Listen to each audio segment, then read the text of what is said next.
In Scotland it is so, and in the Scandinavian country it is so. You get the same salary. But in other countries, in Germany it's a mixed situation. In England they work mainly for the low rate, and so on and so on.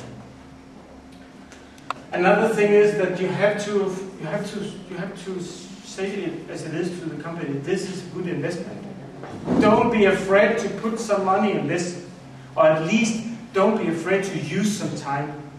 We know there's an effort in the beginning to make the planning, but it's good money to put it in because the output is good. So the balance between funding from the state, from the region, from the ESF and so on, and from the company is important. Now we come back to Ivana and the group here who are now on further training and education. They are happy. They learn new things. They just sit and worry about one thing.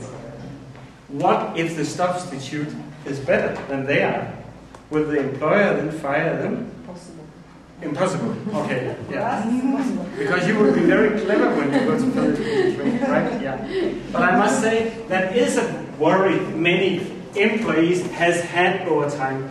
When I go away for training and someone else is coming in and substitute me, will this person take over my job and I go back to what? Nothing. Unemployment. So there should be some dismissal protection. It can be by law, it can be by agreement. Never mind, but that security is important. And finally, there should be incentives also in the structural policies. I mean, in the way regional policies is made and so on. You can support in many ways. You can work with the tax system. You can work with some kind of extra money with the regional pools and so on. But you should regard the regional policies very much, and there is a specific reason for that. I will show you in a little, because I have a slide about it. First, I will take you through the 5 squares thing. If you are if you are a labor market institution, or if you are a company, or if you are a training institution, you always have to deal with these 5 squares. Because if you have no answers on that 5 squares, you can't make job decisions. That's so simple as it is. Because the employee wants the salary. Even if he or she is on further training education, they want their salaries. Of course. Also, they want their training paid. If they are doing the company-specific training, then of course they expect the company or someone else to pay the training. For the unemployed, they need kind of salaries. As I said before, it would be fair that they get an ordinary salary or at least some extra. And that very often there's needed some pre-training, especially, for example, you have a situation in Holland, Denmark, Krakow. You have it in Ireland, where you have a very low unemployment. It means that some of the unemployed you take in for training has been unemployed for a long time. They need upskilling. Not only how to work professionally, but also how to work socially and culturally. They need to be introduced properly. And the company has to be sure that this substitute will go in and do the job. Right? That, in many cases, means there must be some pre-training, or at least a period of practice before. The project managers, here we have a key area. We often forget it. We think if we have that 4 squares, then everything is good. But no, you need someone to make all that coordination thing, the timing of it, the negotiation, the educational planning, or like the job rotation e-service, that very fine coordination between who gets in and who gets out of the company, what they get in training courses and so on. That is important, don't forget it really, because wherever legislation has been made, they seem to forget it. We get money from the ESF, and we do a lot of project managers we make a good pilot, then they make legislation, and suddenly they forget that someone has to do that job. So I won't go back to Italy in 7 years and see you forgot that, right?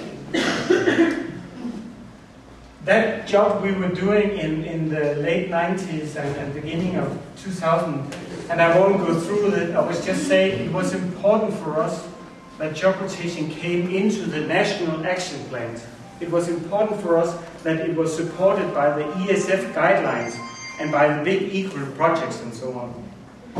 And I think many of you seems to find job rotation written somewhere, and I think our introducer said earlier, that job rotation was in the national policies, but no one really knew what to do about it. That's the same in Slovenia. You have the word job rotation, but no one really sure what it is. But it is because it is regarded in EU and by the EU Commission as very innovative labor market and structural policy.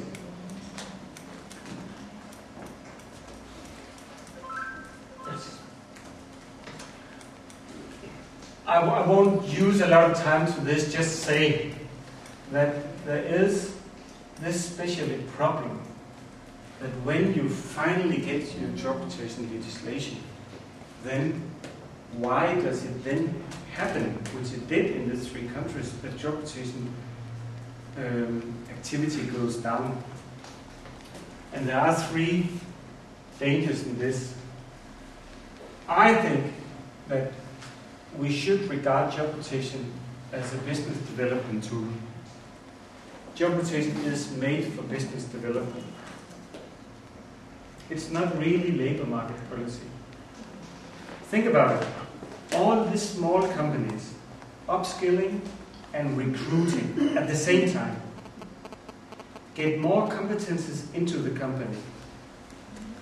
This is the core of the companies, even if many of them not have enough time because production is running so high, sometimes overheated. They don't have time to recognize it, but it is investment in the nearest future. So it is business development we're talking about. But there's a very good advantage for the labor market, namely that it means we need that substitute. We need to get new people into the labor market. But the problem is that the whole thing, more or less, is paid by labor market money. So how do we secure that when we use labor market money, that we still have the business logic? And that is an alliance we have to work for. It won't come by itself. Because when you see a legislation, you will see, oh yeah, this is written by the Ministry of Labor. I can see it. I can smell it. They are talking about things which is not really business-minded. So, there we have to be careful. Another thing is that when they make a legislation, they sometimes they are planning who should promote the system. And then they give it to someone who never heard about it. People in the labor market said they already have to do 5, 6, 7 new schemes, and now they also have to do job rotation, which they never heard about, or at least don't really understand.